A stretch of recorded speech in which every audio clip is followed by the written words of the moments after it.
Bueno, buenos días. Eh, ¿Cómo están? Ya después de un fin de semana de estrés. Bastante estrés. Estamos bien, gracias a Dios. Bien, Todo gracias bien, a todo Dios. tranquilo. Qué bueno que Esperando el están bien. X4 ahora. Qué bueno que estén bien porque ya vamos a comenzar de nuevo. Bien, vamos a hablar un poquito acerca de la unidad número 2 que trata sobre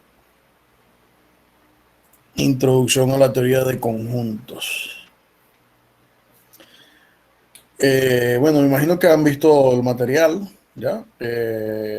La primera lección que vamos a tratar de esta unidad es la que contiene todo lo que es referente a los conceptos básicos de conjunto, operaciones de conjuntos, establecer relaciones entre conjuntos.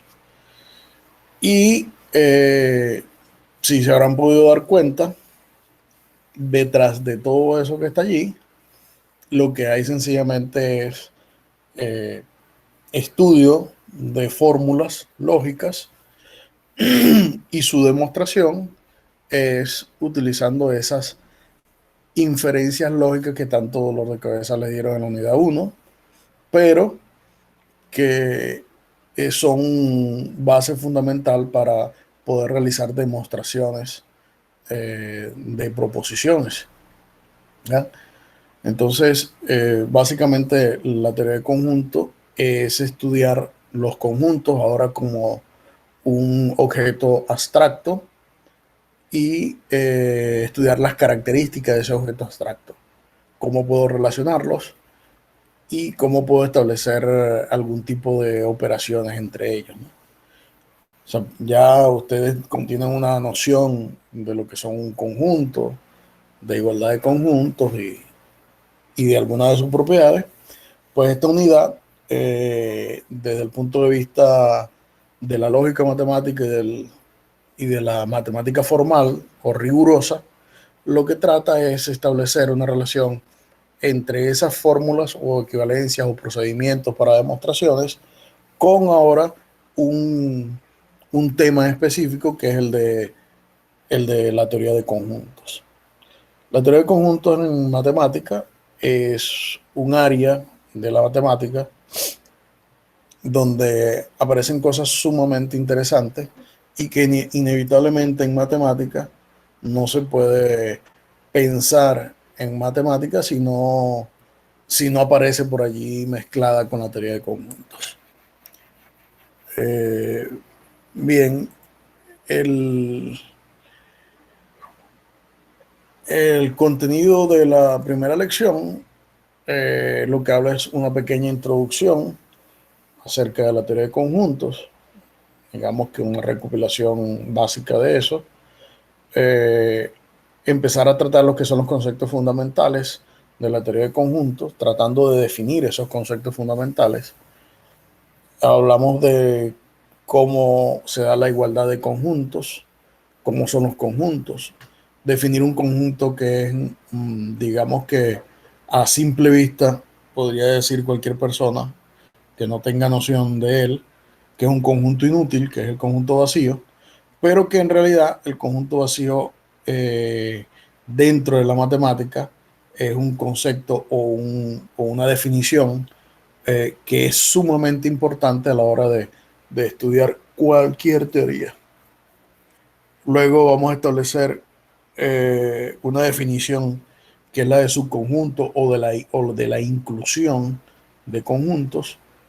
Y luego cosas que ya ustedes conocen de sus estudios, que es la definición del conjunto potencia, algunas de sus propiedades y de las operaciones elementales de conjuntos. Entonces, bueno, básicamente esa es la idea de esta primera lección. Y bueno, y de la cual, al igual que la introducción a la lógica matemática es importante, también es importante la, la teoría de conjuntos y mucho más cuando nosotros empezamos a estudiar matemática, ya que en ella yo voy a poder hacer, digamos, a empezar a definir objetos y esos objetos sin importar cómo son de forma tangible, lo que importan son las propiedades que preserven dentro de ciertas agrupaciones, es decir, cuando yo hago ciertas agrupaciones. Algunos conjuntos que podríamos empezar a nombrar que son importantes dentro de la matemática, pues evidentemente los más naturales son los conjuntos numéricos, porque son los conjuntos con los cuales eh, empezamos a tener contacto desde que estamos estudiando o desde que empezamos a estudiar en la educación formal y en particular matemática, porque están los conjuntos de números, los conjuntos de números naturales, los enteros, los racionales, los, eh, los irracionales, después empiezan a aparecer los complejos, etcétera. Pero eh, para nosotros, no solamente esos conjuntos van a ser importantes, sino que vamos a empezar a aparecer otro tipo de conjuntos que son muy importantes.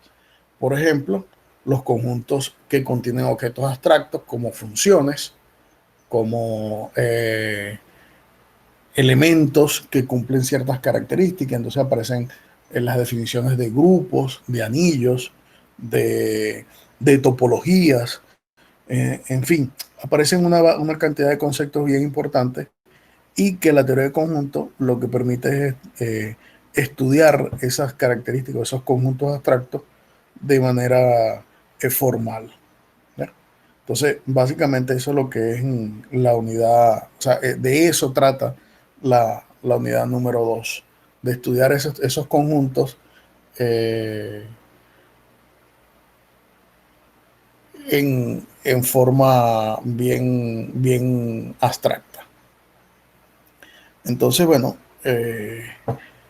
vamos a iniciar. Pero antes de continuar, a mí me gustaría escucharlos a ustedes, no del material que yo les suministré y que han leído y que han trabajado, sino eh, escucharlos sobre lo que ustedes tenían como noción de lo que es un conjunto, eh, de las cosas que ustedes conocían, si habían visto algún tipo de demostración similar a las que aparece en el material, pero digamos que lo que venía antes de que ustedes pudieran leer este material, es decir, tenían ideas de esas cosas que estaban así, de esa manera como están escritas allí, o sencillamente es el primer contacto con una formalidad o rigurosidad matemática eh, de esa manera, ya porque es importante, para mí es importante conocerlo,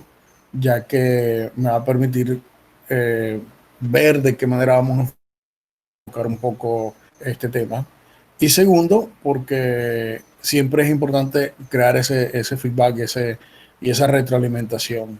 Entonces, bueno, yo los dejo ordenadamente interviniendo y comentando. Vamos a dar así unas 10 intervenciones. Si hacen falta más, bueno, se hacen más. Pero sí me gustaría escucharlos eh, hablar un poco acerca del tema, ¿no? Entonces, bueno, como siempre, la solicitud por el chat eh, y, y bueno, y vamos organizándonos por aquí. El primero sería Wandy. Vamos a ver, Wandy, dime. Bueno, maestro y todo lo demás. Lo que tenía entendido por conjunto que es una agrupación de elementos que pertenecían a una rama determinada o que tenían algo en común, que sean de la misma tipología. Básicamente ese es el concepto principal que tengo de lo que tiene que ver con conjunto.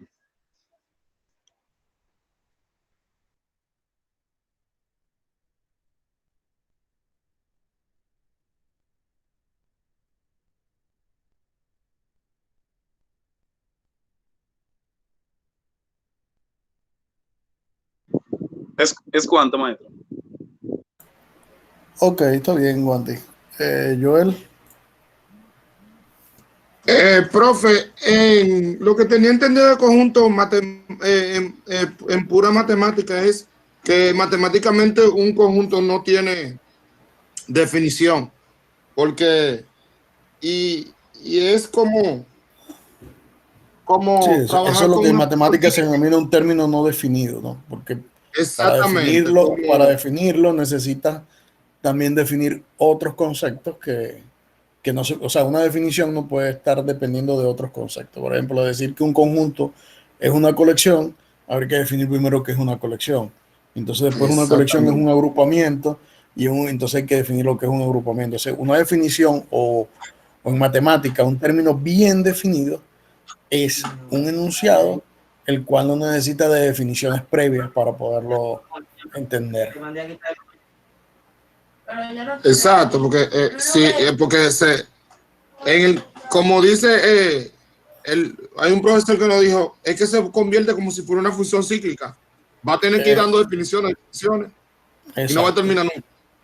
Por ejemplo, en otros términos no definidos de matemática que son muy comunes y que nosotros los usamos a diario y a veces quizás no nos damos cuenta que es lo que es un punto, una recta y un plano. Esos son términos que se dice que son no definidos, ¿ya? Porque necesitarías tener otra definición, otro concepto previo para poder definir lo que es un punto, lo que es una recta, lo que es un plano, etcétera. Entonces, bueno, sí, el conjunto lo que es un... Pero ¿qué experiencia has tenido tú con la teoría de conjunto desde el punto de vista riguroso y formal? Yo, Sí, bueno, profe, eh, en mi experiencia, he tenido una experiencia bastante, como quien diría, complicada, porque, por ejemplo, en, en la teoría del Lebesgue, eh, eso coge otro nivel, profe. Ahí, no, claro. Hablamos de teoría de conjunto como con el estudio de los conjuntos, no tanto como se mezcla la teoría de conjunto con otras áreas de la matemática, que ya ahí tienes que conocer otros conceptos que están envueltos allí. Pero, por ejemplo, exactamente. en tu día a día, de tu Bueno, labor, de tu trabajo, has tenido, o en tus estudios, has tenido un contacto de la formalidad de la teoría del conjunto, o no, has profe, visto no. un enfoque riguroso. No, sino como lo hemos tratado todos los compañeros, de un punto de vista, por ejemplo, a veces lo tenemos que usar en las probabilidades, en la estadística, cosas así, y entonces ahí uno tiene que aclarar a los muchachos que matemáticamente no tiene definición, sino que se da como una idea cercana a lo que es un conjunto, ¿entiendes? Porque con la aclaración. Pero A ver, lo básico, profe, lo básico que uno, las operaciones, los símbolos, estas cosas así. está bien. Bueno, gracias, Joel. Carlos, Ok, bien. Como decían los compañeros, básicamente con teoría de conjuntos, en los grados que yo he trabajado, que eso se trataba, no sé ahora, se trabajaba en primero de bachillerato, lo que ahora es tercero. Básicamente o sea, con contacto riguroso, realmente no, sino más bien de hacer operaciones, operaciones como por ejemplo pertenece, no pertenece, o sea, decir si asunto de inclusión, como usted decía, subconjunto, superconjunto, entre otras cosas. ya. Pero básicamente yo comencé a leer el material, aunque usted no quiere que le hablen de eso, yo comencé a leer el material y con el semestre pasado, el profesor Lara nos decía algo similar. Y es que la definición de conjunto, eso no es así. Yo básicamente pensaba que, bueno, como decía el profesor Wandy hace un momento, un conjunto para mí es esto y esto y esto y ya para mí se acabó. pero básicamente no es así. Lo que nosotros sí podemos dar es una idea, ¿verdad? Digamos, dar una idea, por decir algún nombre, de lo que es un conjunto, pero básicamente entrar a lo que es la definición de conjunto, no. Y luego estuve mirando, yo no había visto la demostración de doble inclusión, o sea, eso yo no lo hubiera visto, la demostración de doble inclusión, profesor. Pero yo creo que es interesante ver la teoría de conjunto con este tipo de nivel que usted está planteando, porque básicamente es teoría de conjunto de verdad. Eso es todo, profe. Ok, Carlos. Sí, bueno, esa es, digamos que la idea fundamental del estudio de la teoría de conjunto, ¿no? A este nivel. Porque una de las cosas que debemos manejar en matemáticas es eso, esa formalidad. Y el primer contacto con la demostración o con la formalidad, pues lo están teniendo ahorita con la, con la teoría de conjunto, luego de haber estudiado lo que son las reglas de inferencia que nos permiten a nosotros hacer argumentos para hacer demostraciones. Entonces, si se dan cuenta, o nos daremos cuenta más adelante, veremos que eh, cómo utilizar conceptos que estaban dichos en la lógica matemática y ahora lo vamos a aterrizar con cosas bien puntuales dentro de la matemática. Pero bueno, esa es básicamente la idea. Daniel. Sí, bueno, acerca de los conjuntos, pues manejamos lo básico que uno maneja realmente, definición de conjuntos como agrupación de elementos de distintas especies que tienen un propósito común, unión de conjunto, intersección de conjunto, diferencia de conjunto, conjunto universal, operaciones con conjuntos. Pero me gustaría que usted, profe, partiera de que nosotros como que no sabemos nada, como dijo Carlos aquella vez, y bueno, trate ese tema bien desde el inicio para nosotros tratar de acoger los aprendizajes que necesitamos. Bueno, siempre parto del hecho de que no saben nada del tema, pero también es bueno recordarles, aclararles que en la educación virtual, ya que no me tienen de frente, no tienen la oportunidad de escuchar, ni tenemos un pizarrón donde trabajar, ni nada de eso, aunque estoy trabajando en esas soluciones a ver si llegan antes de que termine el cuatrimestre. Lo cierto del caso es que la educación, desde el punto de vista en que estamos viviéndola, el estudiante es el responsable de su propia educación, es decir, debe leer y leer mucho, trabajar y trabajar mucho los problemas y repetir. Y a veces este tipo de cosas que ya son demostraciones, no importa, o en realidad lo que importa no es establecer una mecánica y un algoritmo para hacer demostraciones, sino sencillamente utilizar la lógica para argumentar esas demostraciones.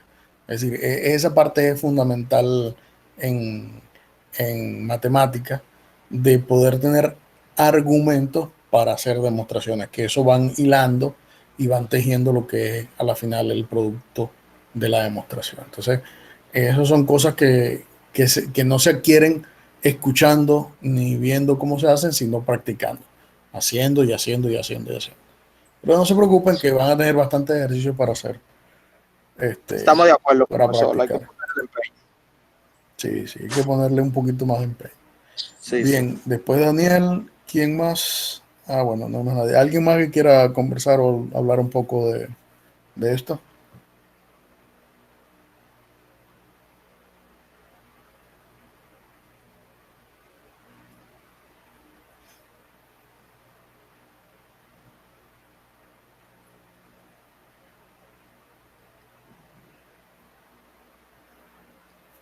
¿Alguien más que quiera comentar algo?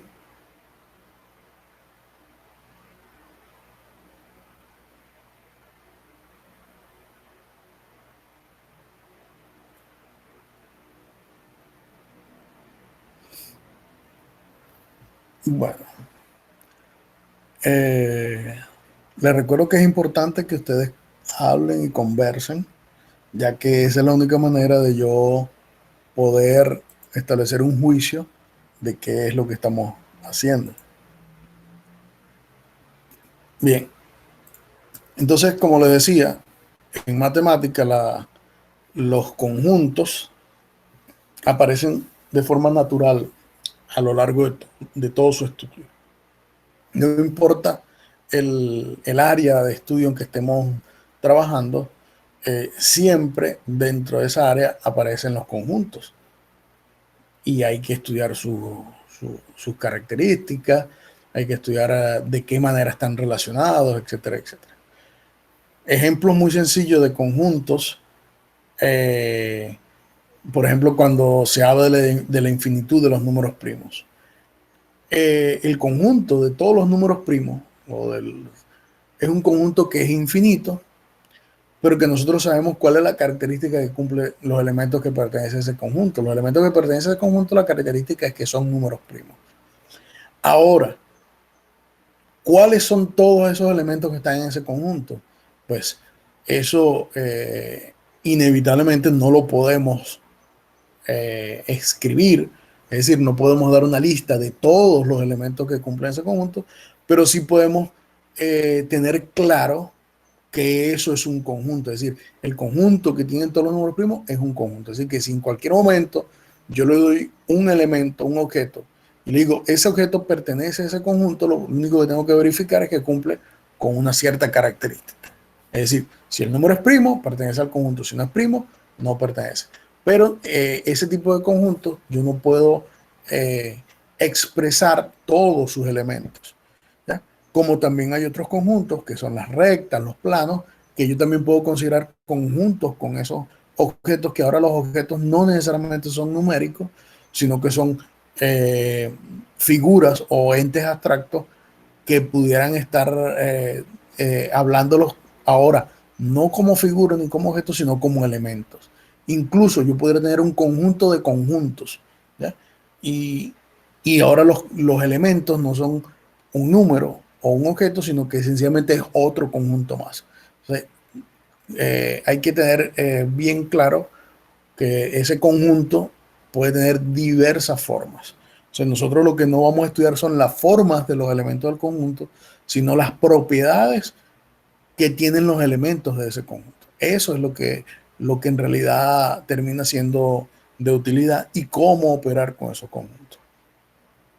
Bien, todo esto, toda esta teoría de los de conjuntos y demás, es más o menos reciente, su formalidad matemática, y aparece apenas en la segunda mitad del siglo XIX, y eso fue gracias a los trabajos de George Cantor.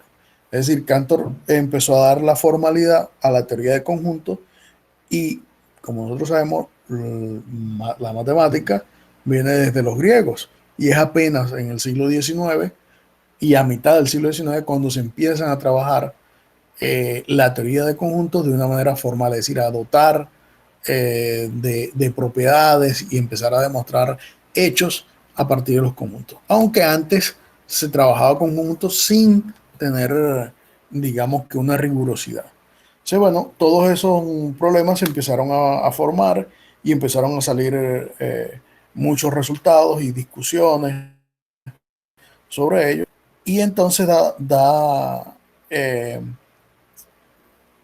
lo primero que nos dota es de una manera intuitiva de lo que definir que es un conjunto. O sea, los conjuntos, a pesar de que son términos, como dijimos, que son no definidos, es decir, que son ambiguos, que son confusos, esos son los términos que son no definidos. Un conjunto es eso, una definición que es ambigua, que es confusa y que no podemos dar algo claro. Pero lo que sí tenemos es una noción de lo que es un conjunto, que eso es mucho más importante, ¿ya? Y la noción de nosotros un conjunto es sencillamente una colección de objetos.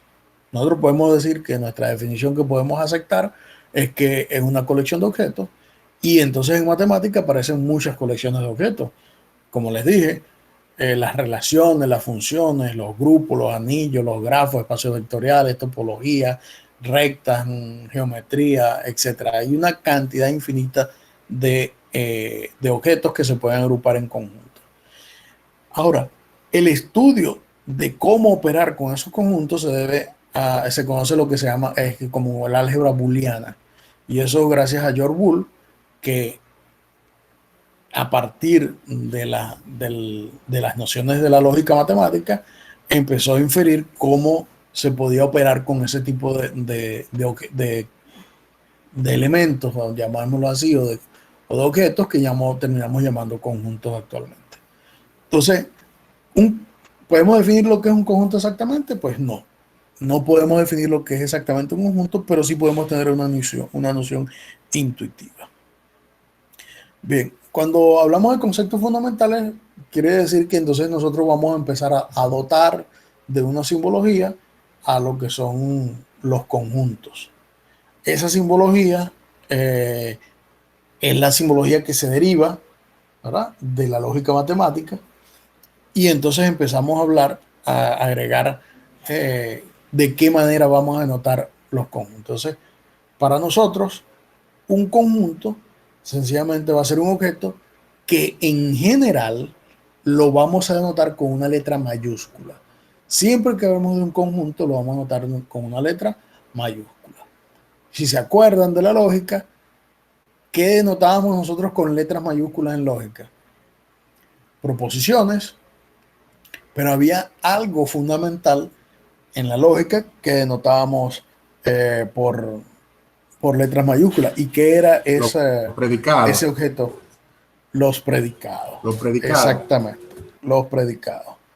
Es decir, que un conjunto es un predicado porque estamos definiendo exactamente el objeto. Y los elementos lo vamos a anotar con letras mayúsculas. ¿Ya? Que serían los términos entonces. Exactamente. Por ejemplo, el conjunto de los números primos, ¿qué estamos hablando? Primero, el objeto es el predicado, que es el conjunto, y los números primos son los términos. ¿Ya? Entonces, están viendo cómo se establece la relación entre lo que vimos en lógica y cómo se empiezan a comportar las cosas ahora en una teoría ya matemática. Es decir, ¿por qué es importante entender la lógica para luego poder empezar a entender la matemática? O sea, así van a ir apareciendo cosas que en realidad no están, digamos que, especificadas directamente con nombre y apellido como los vimos, pero su trasfondo es exactamente la lógica matemática. ¿Ya? Entonces, bueno, eso es parte, ¿no? Entonces, lo que tenemos que tener claro es que cada vez que hablemos de conjunto vamos a escribirlo y denotarlo con una letra mayúscula, y cuando hablemos de elementos o términos o objetos del conjunto lo vamos a anotar con una letra minúscula. Y entonces empiezan a aparecer algunas expresiones como esta que está acá, que estoy sombreando, no sé si ustedes están viendo lo que yo estoy mostrando. Esa que está allí, sí, lo que se lee es que A pertenece a X. Es decir, traducido al lenguaje habitual, no simbólico, eso lo que dice es que A es un elemento del conjunto X. Y para denotar su negación, pues lo que sencillamente escribimos es el símbolo de pertenece, que pareciera una E, pero no es una E, pareciera una E. Lo que hacemos es negarlo, es decir, en matemática cuando se niega un símbolo, lo que se hace es que se cancela o se atraviesa una raya, ¿ya? Entonces, hablar de que pertenece a X y no pertenece a X se utiliza con esos símbolos, ¿ya? Entonces, cada vez que queramos decir que algo pertenece a un conjunto, utilizamos el símbolo de pertenencia, y que no pertenezca, utilizamos el símbolo de no pertenencia. Bien, ahora los conjuntos, yo puedo expresar conjuntos de diferentes formas. Y en realidad, solo dos formas. La primera forma es los conjuntos que se definen por extensión. los conjuntos que se definen por extensión son conjuntos donde se conocen todos los elementos y además se da una lista de todos ellos. Por ejemplo, el conjunto formado por 1, 2, 3, 4 y 5, allí está claramente dicho quiénes son los elementos del conjunto y cuáles son, ¿ya? Es decir, un conjunto definido de esa forma se dice que es un conjunto por extensión. La palabra extensión es porque están todos los elementos del conjunto, ¿ya? Ahora, hay otra forma de definir los conjuntos, por ejemplo, esta que está acá, donde se define el conjunto a partir de una propiedad o una característica. A ese tipo de conjuntos se le llama conjunto por comprensión. ¿Por qué? Porque yo tengo que comprender o tengo que interpretar cuál es la característica que cumplen los conjuntos para saber quiénes son los elementos que pertenecen al conjunto. Y la particularidad de estos conjuntos definidos por comprensión es que en muchos casos los conjuntos por comprensión no se puede definir por extensión, pero lo viceversa sí. Cada conjunto por extensión sí se puede definir por comprensión.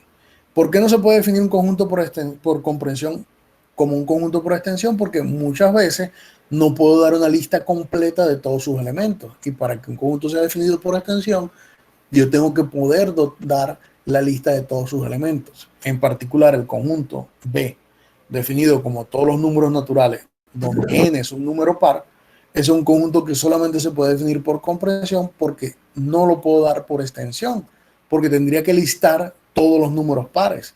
Y para nosotros ya no es un secreto que los números pares son infinitos.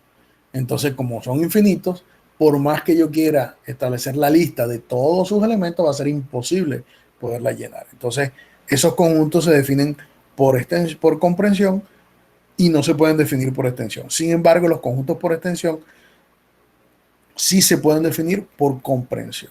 Entonces, ¿se entiende esas dos diferencias? Excelente, perfecto. Sí, profesor. Claro que sí.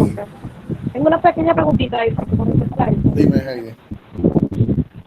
Yo he visto en ese caso, cuando un conjunto no se puede poner por extensión, que hay personas que ponen los primeros elementos y luego le colocan... No te escucho bien, Heidi. Profe, ella lo que dice es que ella pone los 3 puntos suspensivos en la extensión cuando se quieren, cuando se pueden. No. Si yo lo defino por extensión, tengo que dar la lista completa de todos sus elementos. No porque ponga los 3 puntos suspensivos, estoy dando la lista completa.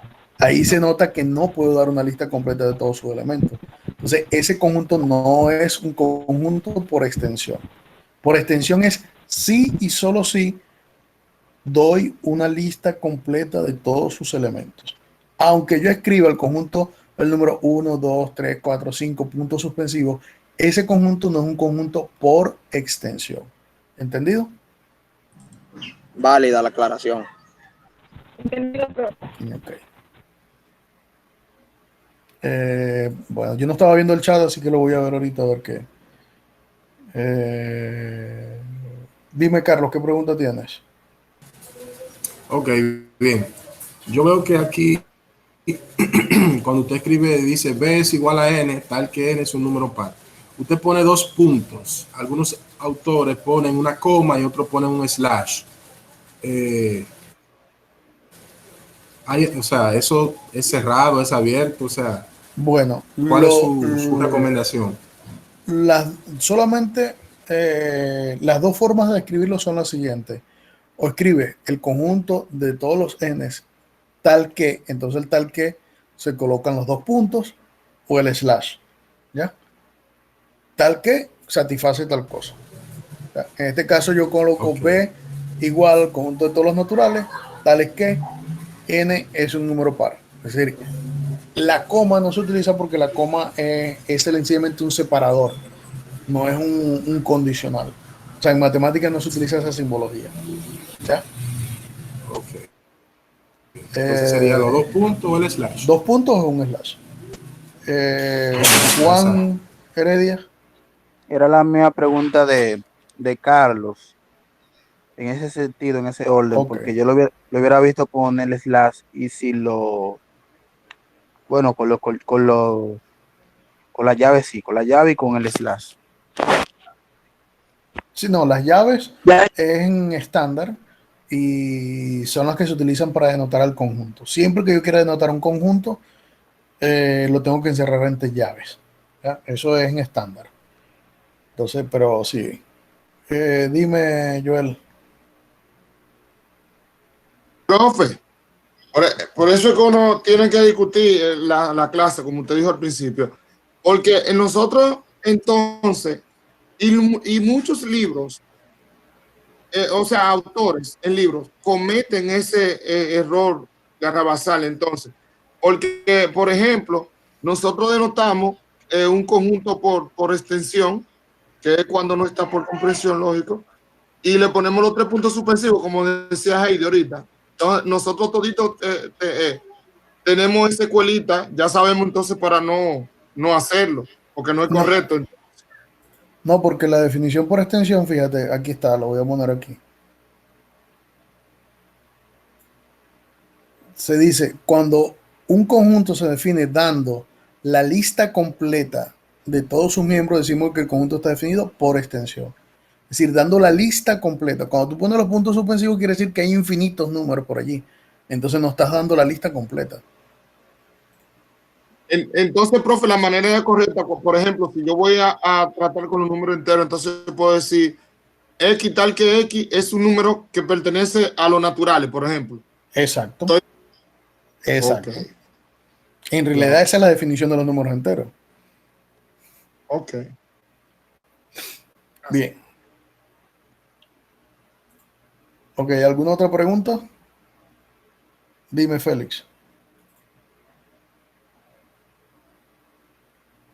Bien, entonces se podría decir que los conjuntos de números infinitos no se podrían expresar por extensión. No, es que los conjuntos infinitos no son definidos por extensión. Porque no puedes dar la lista completa, porque son infinitos. Ahora, no quiere decir que todo conjunto infinito siempre se puede expresar por comprensión. ¿Ya? Entonces hay que tener bien claro eso. Pero Ok. lo que sí es cierto es que un conjunto infinito no es un conjunto definido por extensión. Ok. Bien. Entonces seguimos.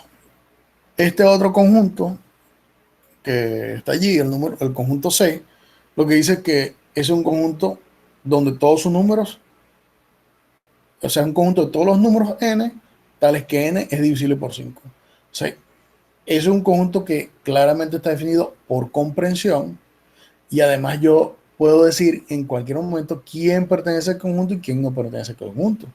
Por ejemplo, yo sé que en ese conjunto yo podría dar una lista de los primeros 100 elementos, pero no quiere decir que esos sean todos los elementos de ese conjunto. ¿Ya? O sea, hay muchos más elementos. ¿Entendido? También puedo decir quién no pertenece a ese conjunto. Por ejemplo, yo podría hacer una pregunta. ¿Será que el 11 pertenece al conjunto C? No. ¿Por qué no? ¿Por qué no? Porque no es múltiplo de 5, profe. Porque no es divisible por 5. Exactamente. No, el 11 sí es divisible por 5. No es divisible de No forma entera. Exacto. No es divisible de forma entera, pero es divisible por 5. ¿Ya? Todo número es divisible por otro. Pero de forma entera, Profe. el 5 no es divisible por... El 11 no es divisible por 5. Pero a Por eso es eso- que me refiero, Profe, que el número no se puede dividir por 5 y te da un número entero. Por eso es que No, decimos no. que no es divisible por 5. Es que no, ahí no especifica si es un número entero o Exactamente. no. Por eso es como dice el profe. Exactamente. Ahora, Ahí no si está dice diciendo que que el n número es pertenece entero. al conjunto de los enteros, sí. ¿Ya? Como no está diciendo que es entero, hay que aclarar que la división tiene que ser entera. Entonces hay que tener esos cuidados. ¿Ya? Entonces eso Muy tiene que buena. ver con el universo del discurso. Sí, sí. Exactamente. Muy buena esa, profesor. Ahí hubiéramos caído todo en ese gancho. Ajá. Esa es una buena aclaración ahí. Muy buena. Ahora, si yo les digo, claro, ya ustedes tienen el material y lo han leído, pero de repente algunos no lo han leído bien. ¿Quiénes son los elementos de ese conjunto que está allí? Súbalo un poquito más, profe, que no se ve bien. Súbalo un chin más. Repita, profe, repita la pregunta. ¿Quiénes son los dos. elementos de ese conjunto? El 2, porque es el que cumple con la propiedad. El 0, Ajá. el 3, 0, No, 3. No, porque ahí dice que tiene que ser elemento de. Tiene que ser 1, 2, 3 o 4, así que solamente el 2. El 0 no está en el conjunto. Sí está. Que está definiendo. Sí está. Solo el 2, ¿verdad? Solamente El elemento de 1, 2, 3, 4. 8 y 15. Ya vaya. Antes que sigan diciendo, lean bien.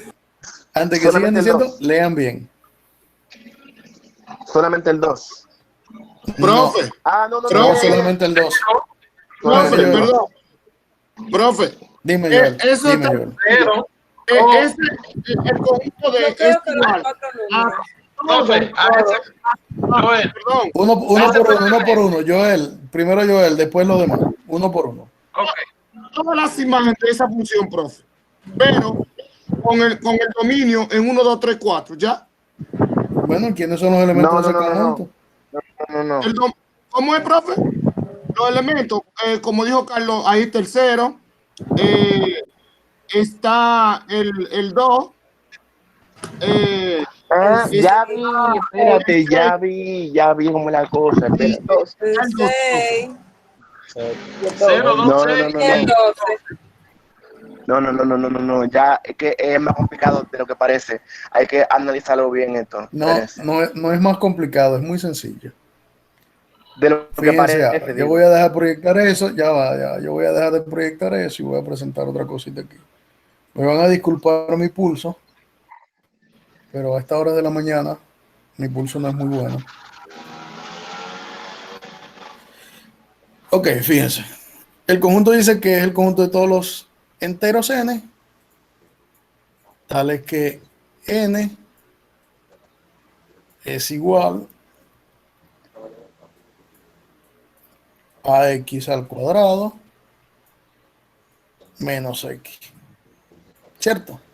Y x pertenece al conjunto formado por 1, 2, 3.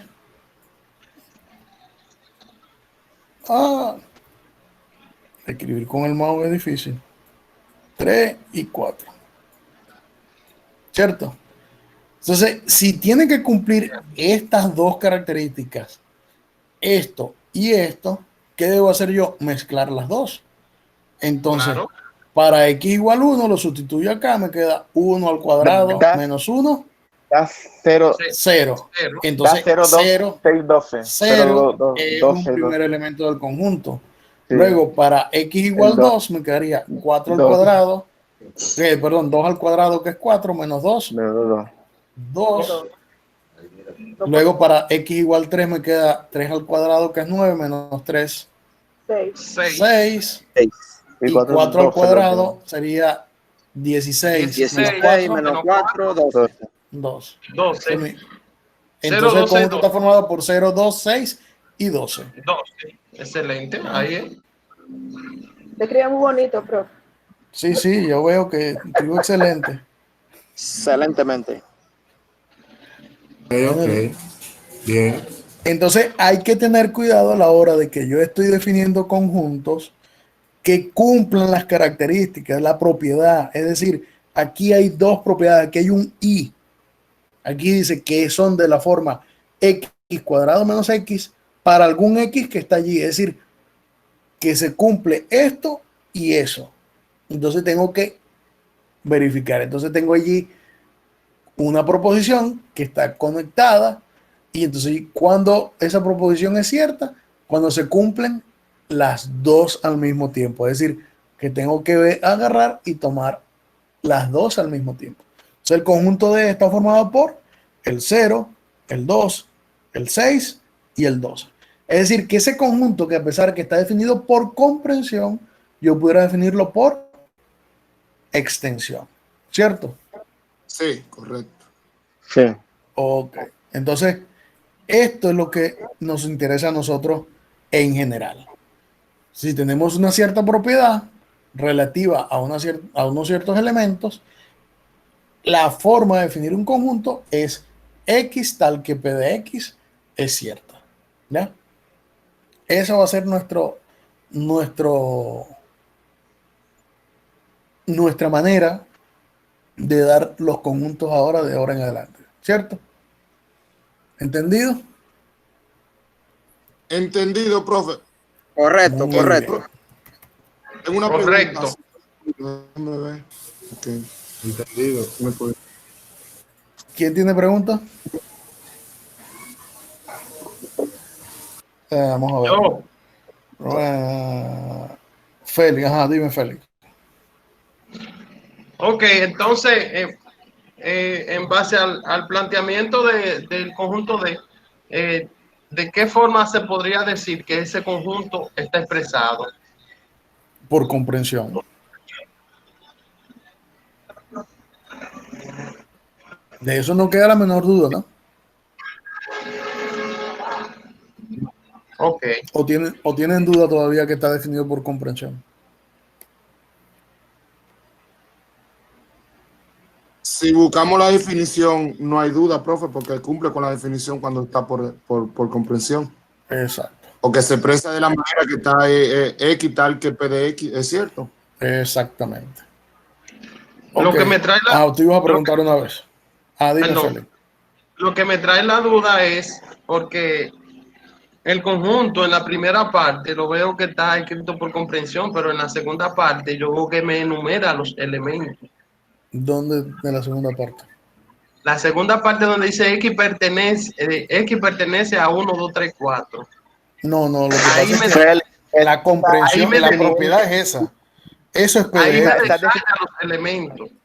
No, Es que está ahí no detalla los elementos, porque los elementos no son 1, 2, 3, 4. Entiende que no está es que está definiendo, detallando los elementos, sino que estoy definiendo una propiedad P de X, tal es que sea X cuadrado menos X cuando X pertenece a ese conjunto. O sea, ahí no te está detallando los elementos. ¿puedo hacer un comentario Dime. para la aclaración? Sí, no, eso mismo, que ese, aunque hay un conjunto dentro de la propiedad, ese conjunto no es el conjunto, es un conjunto que se usa para definir la propiedad. Exactamente. Euler, dime. Profe, aquí vemos como que se trató, aquí usted dijo como una conjunción. Si una Exacto. conjunción es cierta, si ambos son ciertos. Sí. ¿Todo es lo correcto? Ahí usted usó la conjunción, ¿verdad? Cuando Sí. dijo esto y esto. Esto y aquello. Ok, perfecto. Okay. Gracias. ¿Alguien más o seguimos? Bien. Entonces, está claro ya. Dime. Disculpe, profe, tengo una inquietud. Entonces, profe, partiendo, ¿verdad? De que los conjuntos, por extensión, no se pueden escribir con puntos suspensivos, ¿verdad? Como quedamos ahorita, por la razón que usted no aclaró. Y también que un conjunto, los elementos de un conjunto no son ordenados. ¿Sería incorrecto decir que una sucesión matemática es un conjunto? No, una sucesión matemática es un conjunto. Es un conjunto, El conjunto, pero ordenado. claro, el conjunto de los elementos. Un conjunto de elementos bueno, ordenado, entonces se tiene que especificar. No, porque los conjuntos no tienen que ver con el orden.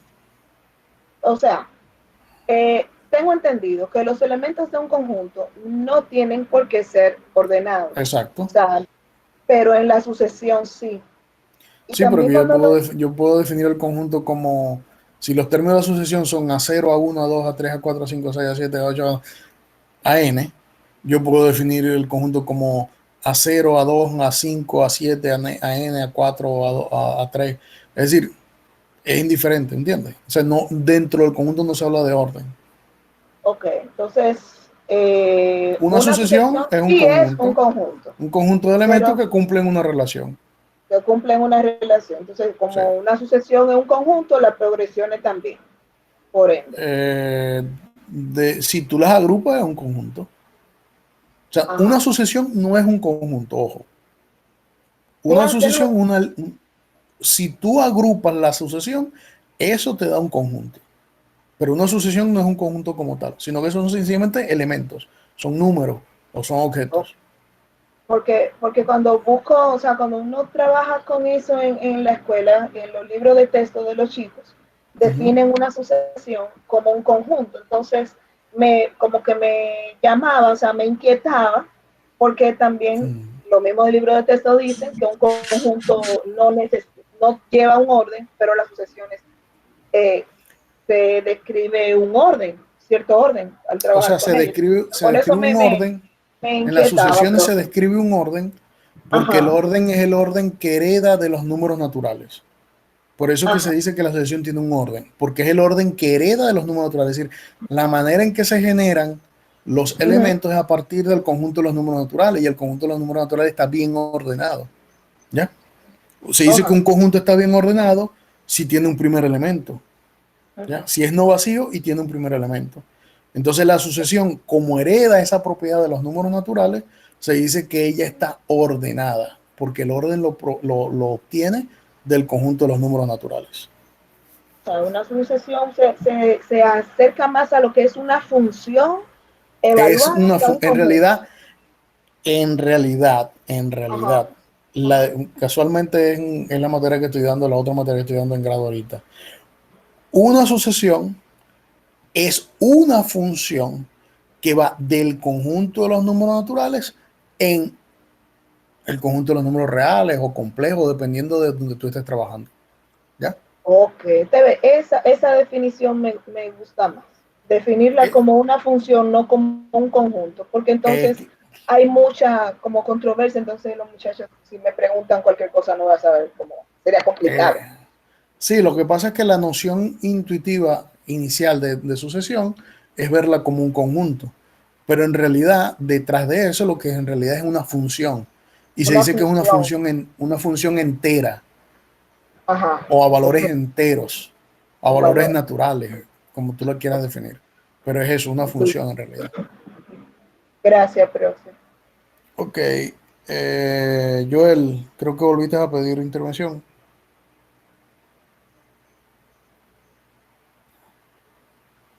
Sí, profe,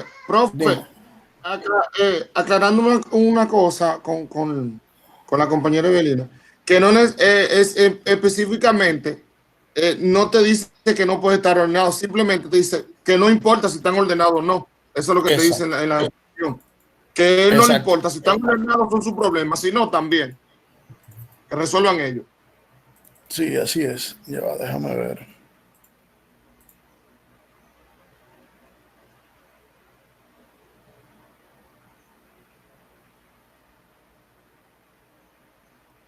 Fíjate, ya. Voy a presentar otra cosa ahí para aclarar un poco lo de Evelina.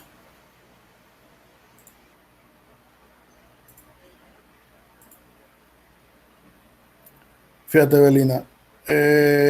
Uno define una sucesión infinita como sencillamente una lista de números. Fíjate que ni siquiera la defino como un conjunto, sino como una lista de números. Digamos a 1, a 2, a 3, a n. Y a esos números los llamamos términos. ¿Correcto? Entonces, esta es la sucesión de los números pares, de la forma 2n. Y el orden que está generando es el orden que tengan los números naturales. ¿Ya? Y en general, una sucesión infinita de números es una función cuyo dominio es el conjunto de los enteros positivos. ¿Ya?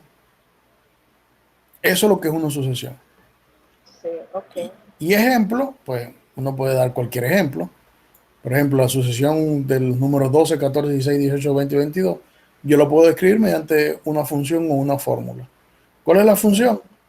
10 más 2n. Para n igual 1 me da 12, para n igual 2 me da 14, y así sucesivamente.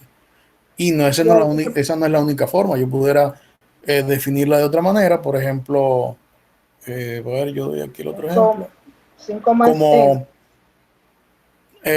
no, como 2n, y en vez de iniciar en 1, inicio en 6. Como de esta forma. Como 2n, y inicio en 6. ¿Ya? Entonces, eso es lo que en realidad es una sucesión. Okay. Bien. Ok, listo, profe. Gracias. A la orden. Sigamos. ¿Alguien más dijo algo? No sé, yo escuché algo por aquí.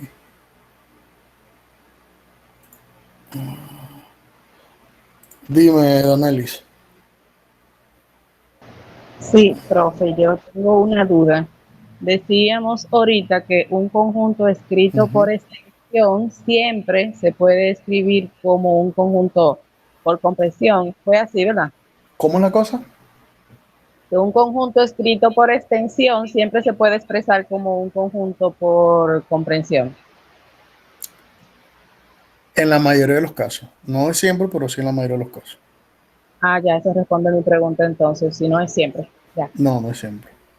Okay. No, por ejemplo, si no hay una relación entre los objetos, no se puede definir por comprensión. Por ejemplo, el conjunto del 1, el 7, el 25 y el 100. Es un conjunto definido por extensión, pero yo no lo puedo definir por comprensión porque no puedo establecer una relación o una propiedad que cumplan esos números. ¿Ya? Posiblemente estudiándolo más a fondo, sí pudiera conseguir una propiedad, pero no necesariamente tienen que cumplir una propiedad. Por eso la duda, porque yo analizaba un conjunto de números que no tienen ninguna relación, que no son los impares, no son los pares, no guardan un n cuadrado, qué sé yo. Entonces, sí. En este caso, ¿cómo lo escribo por comprensión? Pero ya, respondida a las preguntas. Ok, está bien. ¿Alguna otra pregunta?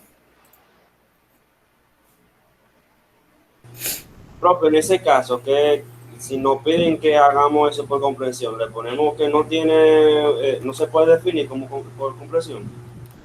Bueno, sí. Si le piden que lo pongan por comprensión es porque se puede definir, pero no tiene por qué poderse definir ya. Lo que tienen que tener claro es que si está por comprensión o por extensión y en caso de que se pueda escribir por comprensión, dar una propiedad. Y en caso que no, pues no se puede. Bien, entonces para nosotros la notación de conjunto que vamos a utilizar son cualquiera de estas dos. ¿Ya? Donde al conjunto U, ese que está allí, nosotros lo vamos a anotar como un conjunto universal. ¿Ya?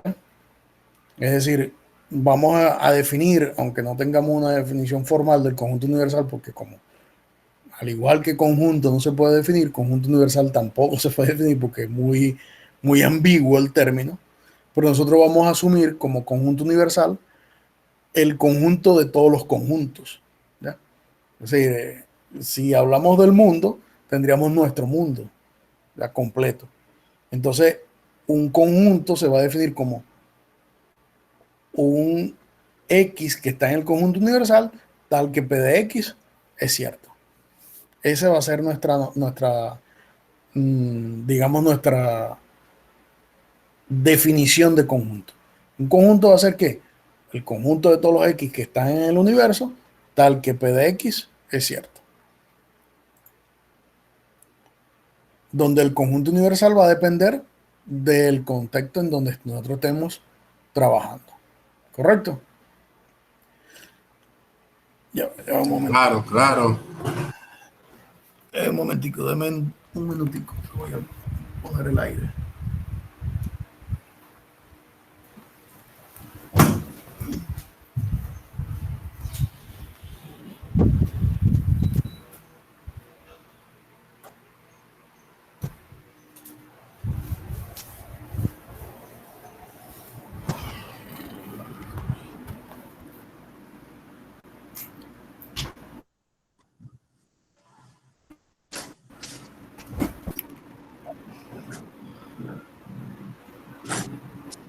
Ok.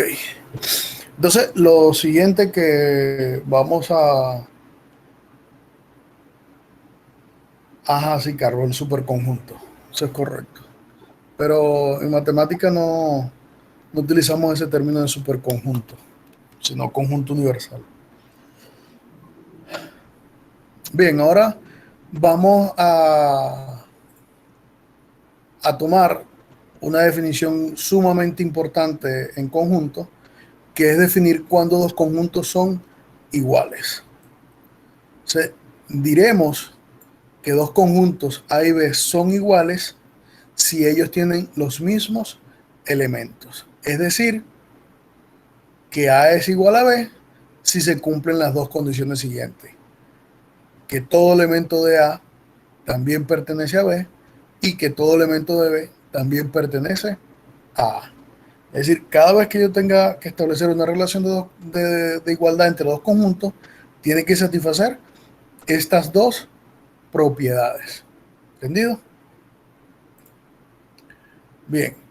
Por ejemplo, ¿será cierto que estos dos conjuntos son iguales en este ejemplo que está acá? Pues la respuesta es sí, sí son iguales. Basta una simple inspección para darse cuenta que los dos conjuntos son iguales. Primero, uno de los conjuntos está definido por extensión y el otro de los conjuntos está definido por comprensión. El conjunto que está definido por extensión es el conjunto B, que dice quiénes son los elementos: 54, 128, 0, 16, 2. Y el conjunto A es un conjunto que está definido por comprensión, porque dice que es el conjunto de todos los números de la forma 2x al cubo, pero que cumplen ¿cuál propiedad? Que x sea un número natural y que además esté comprendido entre 0 y 4.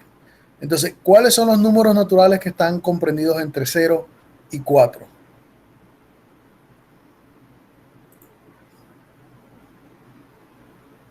Está el 1, el 2, el 3. Pero está incluyendo el 0 y está incluyendo el 4 también. El 0 también. 0, 1, 2, 3 y 4. 0, 1, 2, 3, 4, exactamente. Que sería, profesor, igual que en el caso anterior, cuando Trinidad estaba preguntando que esa parte ahí que estaba por extensión, o sea, ese intervalo ahí pudo haberse puesto también en 0, 1, 2, 3, 4. Sí, pero es la manera de definirlo, pues, o sea, de diferentes formas. Entonces, si los números naturales que están entre 0 y 4 son 0, 1, 2, 3, 4, ¿qué es lo que debo hacer yo? Bueno, sustituir 0, 1, 2, 3, 4 en esta propiedad, 2x al cubo, y obtengo exactamente los mismos elementos de B. Por lo tanto, todos los elementos de A son los mismos elementos de B y todos los elementos de B son los mismos elementos de A, y entonces son iguales los dos conjuntos. ¿Entendido? Está claro. Dime, Joel.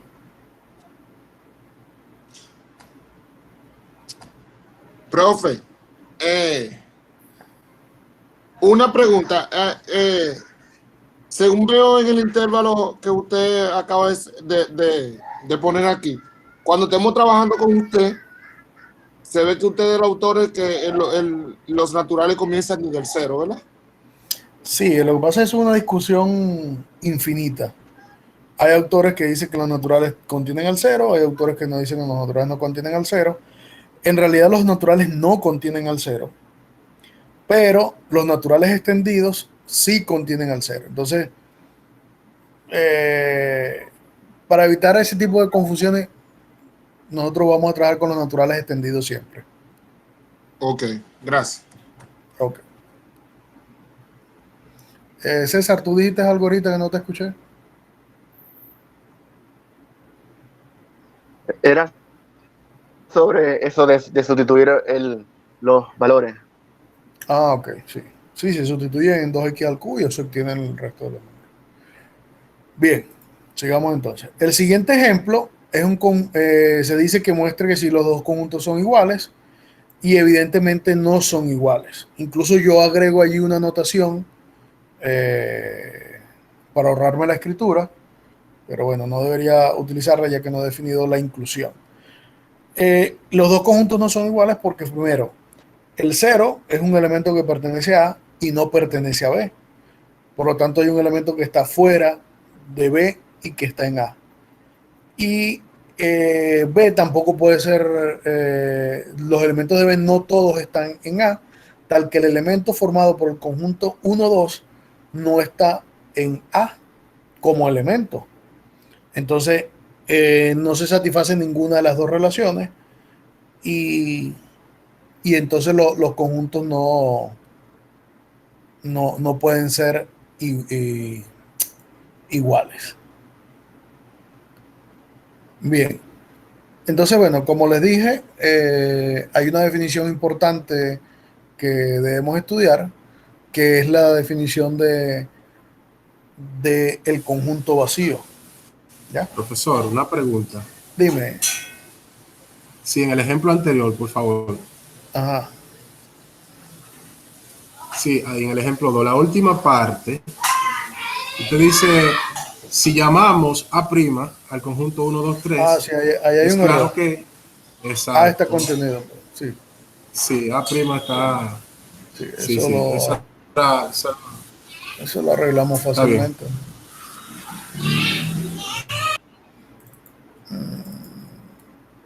Eso lo arreglamos fácilmente, no hay problema.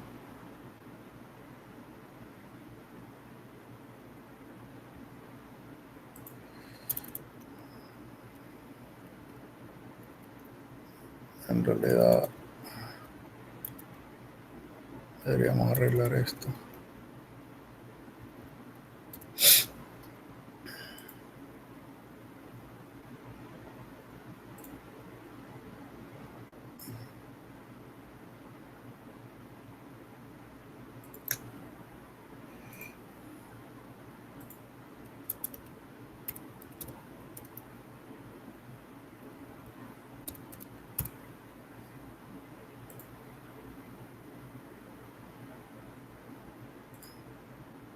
Ok. Ahora sí. Bien, entonces, como les dije, el conjunto vacío, a pesar que es un conjunto que no representa a nadie como conjunto de elementos, es un conjunto importante dentro de la matemática, ya que me va a permitir a mí utilizar muchas cosas en el estudio más posterior, ¿no?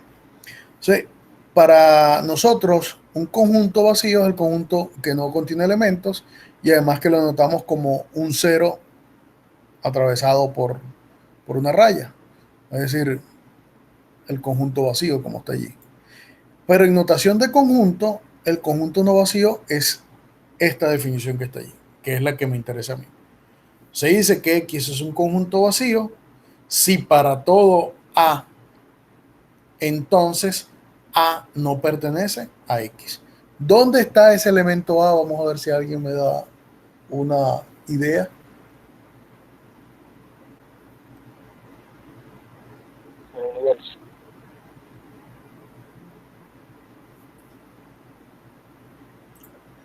Yo. En el conjunto universo, profesor. Exactamente. O sea, allí lo que dice es que X es un conjunto vacío si para todo elemento del universo o del conjunto universal ese elemento no pertenece al conjunto. Allí eso es lo que está reflejando allí. Es decir, que yo estoy diciendo que el conjunto vacío es el conjunto que no tiene ningún elemento.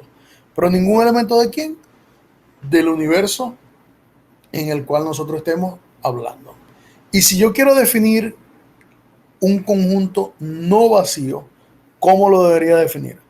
Bueno, más abajo vemos que decimos que un conjunto es no vacío si y solo si, es decir, que tienen que cumplirse las dos cosas, tanto la implicación a la derecha como la implicación a la izquierda, que existe un A tal que A pertenezca al conjunto. Es decir, existe un A donde en el universo tal que ese A está en el conjunto. Eso entonces me da la definición de un conjunto no vacío. Entonces, para nosotros, un conjunto vacío ya lo tenemos cómo definirlo y cómo simbolizarlo, y un conjunto no vacío sabemos cómo definirlo y cómo simbolizarlo. ¿Entendido? Correcto. Entendido, profe. Bien. Bien. Ahora vamos a definir lo que es la definición de subconjunto.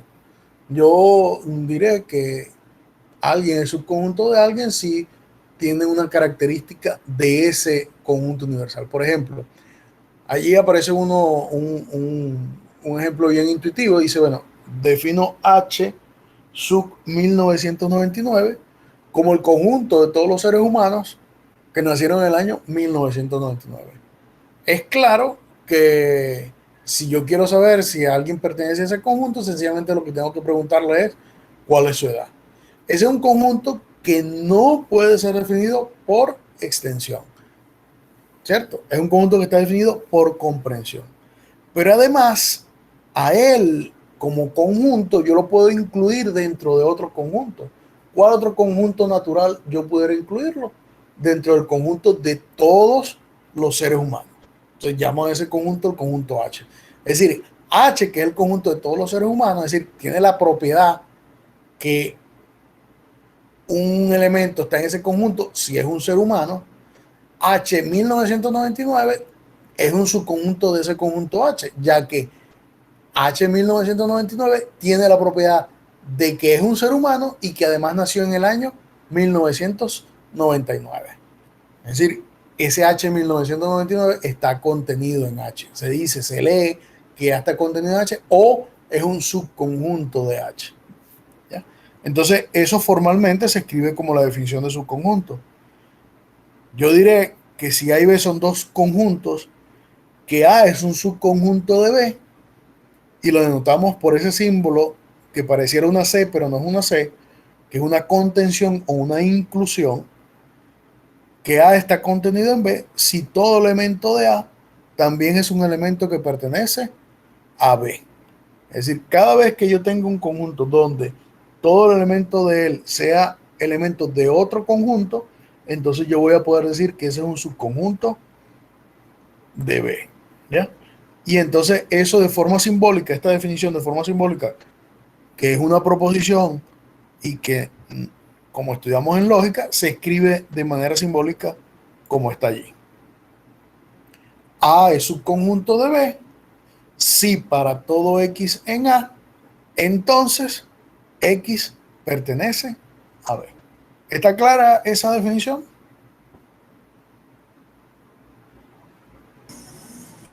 Claro que sí, profesor, claro. Okay. Sí, está claro. Sí, está claro. Entonces, si está clara, este ejemplo que está acá, no queda duda de que A es un subconjunto de B, ¿correcto? ¿Por qué? Porque todo elemento de A también pertenece a B, es decir, el 1, el 2, el 3 y el 5 están en B. Lo que también es cierto, que da noción ahora de no pertenencia, es que B no es un subconjunto de A. ¿Por qué B no es un subconjunto de A? Porque basta con encontrar un elemento de B que no pertenezca a A. En este caso, podemos conseguir 3. En particular, el 6 es un elemento que está en B y que no pertenece a A. Por lo tanto, la inclusión o la operación de subconjunto no es conmutativa. Es decir, que A esté contenido en B no implica que B también tenga que estar contenido en A. Es decir, no tienen por qué satisfacerse las dos relaciones. Pero en el caso que las dos relaciones se satisfagan, es decir, que tanto A esté contenido en B y B esté contenido en A, entonces en ese caso nosotros vamos a decir que los dos conjuntos son iguales. Y esa es una definición por equivalencia lógica de la igualdad de conjuntos. Que esa fue la que vimos anteriormente, la de igualdad de conjuntos. Sí.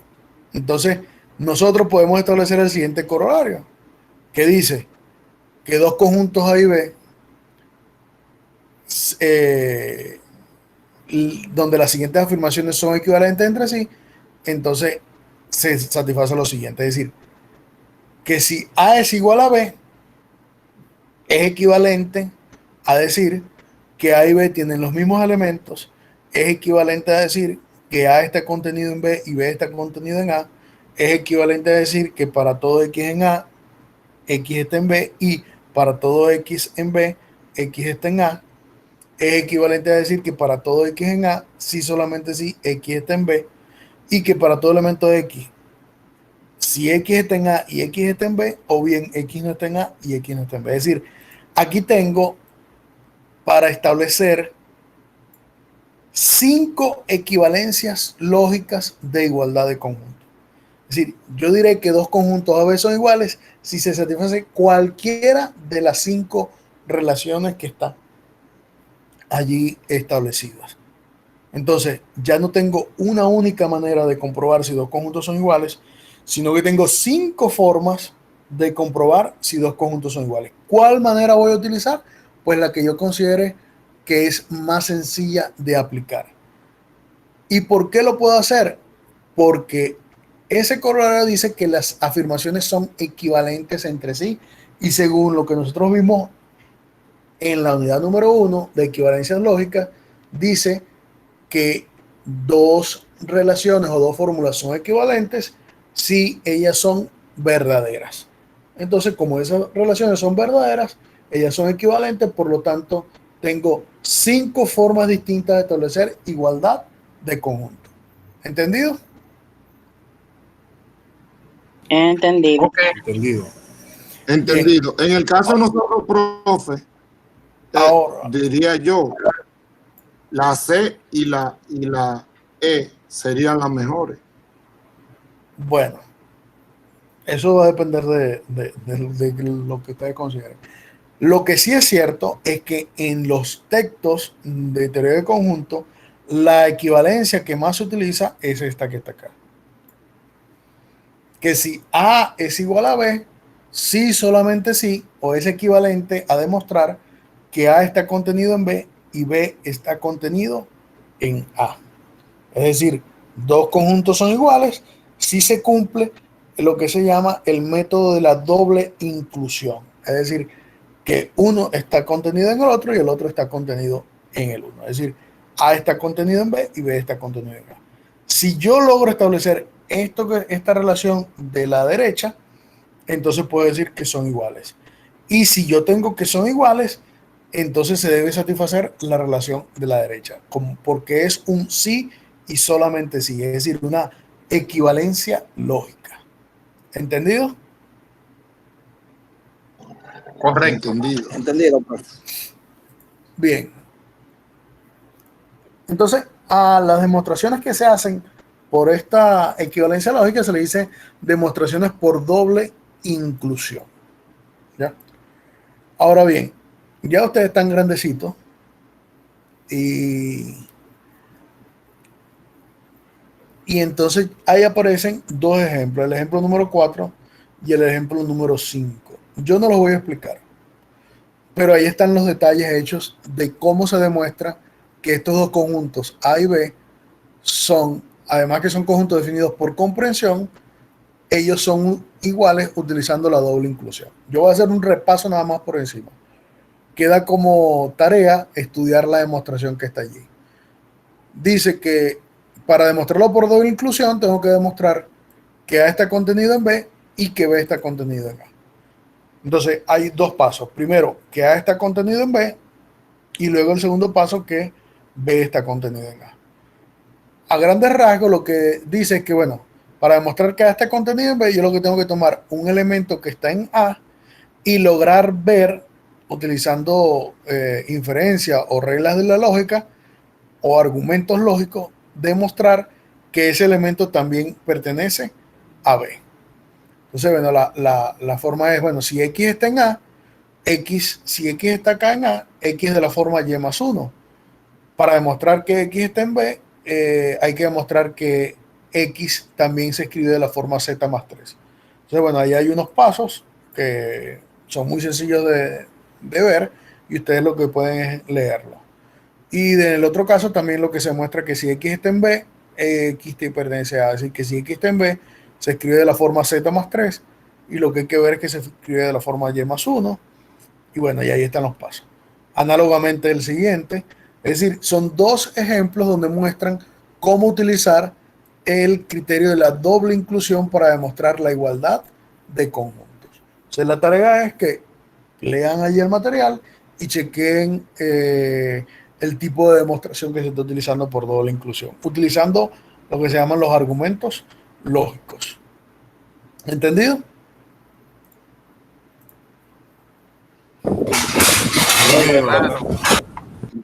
Bien. Sí, De todas profe. maneras son muy sencillos los pasos, así que no va a tener mayor complicación.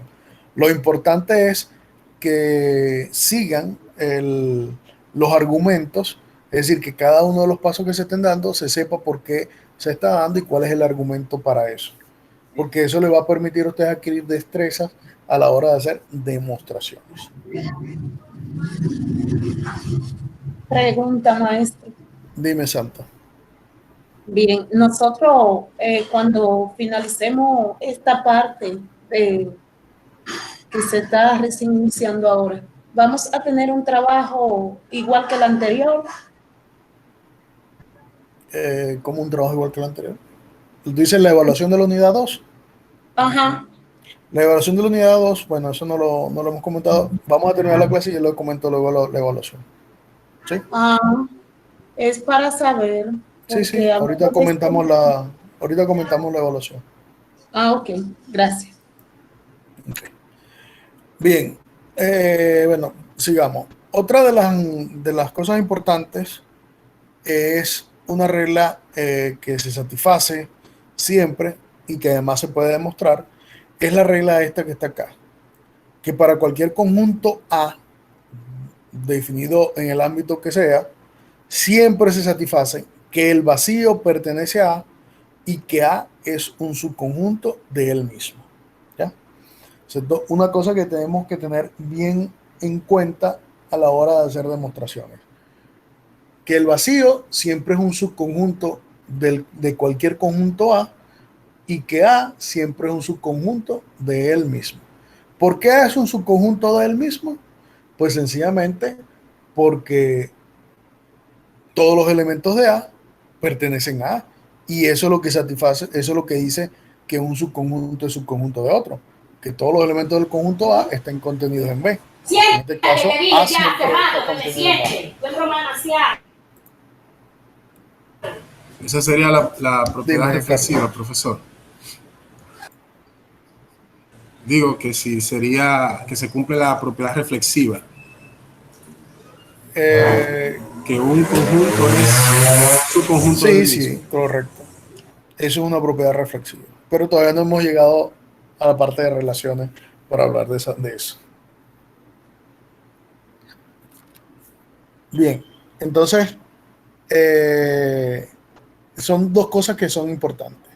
Bien, ahora vamos a enunciar un teorema que su demostración es muy sencilla y es uno de los primeros ejercicios que van a quedar para que ustedes hagan.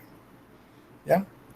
El teorema lo que dice que si U es un conjunto universal y A y B y C son tres conjuntos en ese conjunto, entonces se satisfacen esas cuatro relaciones que están allí. Que el vacío está contenido en A, que A es un subconjunto de A, que si A es un subconjunto de B y B es un subconjunto de A, perdón, ahí hay un error.